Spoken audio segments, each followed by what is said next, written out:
আমাদের সহকর্মী বিন্দু আমরা একসাথে কাজ করতে চাই। আমরা আপনাদের কাছে প্রত্যাশা করছি বিনয়ের সাথে, আমরা যেহেতু একটা কাজ বেছে নিয়েছি, চিকিৎসা সেবা, শিক্ষা এবং প্রশিক্ষণ এবং পুনর্বাসন। আমরা কি কি কাজ করি? শিক্ষা, প্রশিক্ষণ, চিকিৎসা এবং পুনর্বাসন, রাইট কিনা? আপনাদের প্রত্যেকটা প্রতিষ্ঠান সুন্দরভাবে পরিচালনা করবেন। প্রত্যেকটা যারা এখনো দ্বিধাদ্বন্দ্বে আছেন যে এমপিও হবে কি হবে না, সেই সব শিক্ষকদেরকে আমার সহকর্মীদের বিরত অনুরোধ করছি, আপনারা নিজ নিজ প্রতিষ্ঠানে সুন্দর সাবলীলভাবে কাজ করেন। আমাদের যদি সৃষ্টিকর্তা, আমাদের যদি আল্লাহ, আমাদের প্রভু যদি লিখে রাখে আমাদের এই প্রতিবন্ধী বাচ্চাদের কাজের মাধ্যমে আমাদের দুপুটো ভাত পেটে থাকবে, তাহলে অবশ্যই আমরা পাবো। বান্ডেল থাকলে প্রতি সেনমানিতে টাকা বাঁচবে।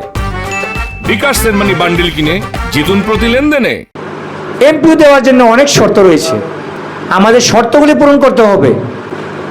আপনারা অনেকেই আছেন, অনেক পরিশ্রম করছেন, এখন সাধারণ স্কুলের সাথে আমাদের তুলনা করা যাবে না। কারণ আমাদের এই স্কুলে একজন শিক্ষক 2টা বাচ্চাকে যেভাবে কন্ট্রোল করবে, প্রাইমারি স্কুলে 200টা স্কুলকে কন্ট্রোল করবে আমার 2টা বাচ্চা। আপনাদের কিছু দায়িত্ববোধ আছে প্রতিবন্ধিতা সম্পর্কিত সমন্বিত বিশেষ শিক্ষা নীতিমালা 2019। সেখানে আমাদের শিক্ষকদের সার্ভিস রুলের বিষয়ে বলা আছে ন্যূনতম কমপক্ষে 25 ঘন্টা সার্ভিস দিতে হবে 5 দিনে 7 দিনে। সেই জায়গায় আপনারা কিন্তু সবাই শিক্ষক।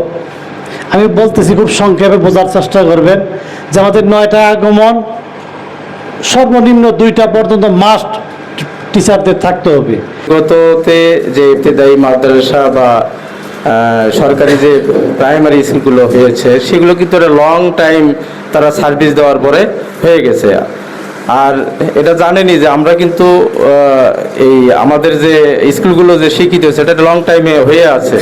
তা আমার মনে হয় যে এটা একটা শেষ পর্যায়ে এসে গেছে। এর আমরা বিভিন্ন দপ্তরে তথ্যের ভিত্তিতে যেটুকু জানছি, সেটা হলো আমরা মনে হয় আমাদের যে আমরা যে একটা শেষ পর্যায়ে এসে গেছি এবং আমাদের স্কুলটা যে খুব শীঘ্রই এমপিওভুক্ত হবে, এরই ধারাবাহিকতাই কিন্তু আমরা আসলে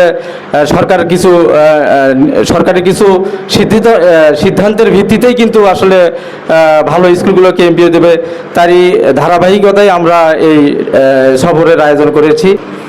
তো আমরা আসলে যে প্রতিবন্ধী বাচ্চাদের নিয়ে কাজ করি, যে প্রতিষ্ঠান নিয়ে কাজ করি, এখানে আমাদের কোনো বেতন ভাতা নাই। আমরা মানে স্বেচ্ছাশ্রম দিচ্ছি। এটা আমাদের কি ইহকাল পরকাল দুটোর একটা ছোঁয়া হচ্ছে, কিন্তু তারপরেও আমাদের তো একটা আশা আছে যে আমরা এখান থেকে কিছু একটা পারিশ্রমিক পাবো। তো হয়তো এটা আমাদের খুব মানে কাছে চলে আসছে। তো আমি এই জন্য আপনাদের বলতে চাই যে আপনারা এই প্রতিষ্ঠানের প্রতি মনোযোগী হন। প্রতিষ্ঠান নিজের মনে করে, নিজের ভালোবাসা দিয়ে প্রতিষ্ঠানে কীভাবে পরিচালনা করবেন সেটা অবশ্যই করবেন। বান্ডেল থাকলে প্রতি সেনমানিতে টাকা বাঁচবে। বিকাশ সেনমানি বান্ডেল কিনে জিতুন প্রতি লেনদেনে। আমাদের বাঁধ ভাঙে যাচ্ছে। আমরা এই প্রতিষ্ঠানগুলি সরকারের সাপোর্ট ছাড়া এই প্রতিষ্ঠানগুলি নিয়ে টিকে থাকা খুব কঠিন একটা অবস্থা। যেখানে একটি প্রতিষ্ঠানে চালাইতে গেলে কমপক্ষে 5 হইতে 7,000 টাকা দিন খরচ একটা প্রতিষ্ঠানে, গাড়ি ভাড়া ইত্যাদি, বাচ্চাদের খাদ্য থেকে শুরু করে সব মিলাই একটা প্রতিষ্ঠানে যদি 7 হইতে 8,000 টাকা খরচ হয় দৈনিক, তাইলে একটা ব্যক্তিগতভাবে একটা প্রতিষ্ঠান নিয়ে টিকে থাকা খুব কঠিন অবস্থা।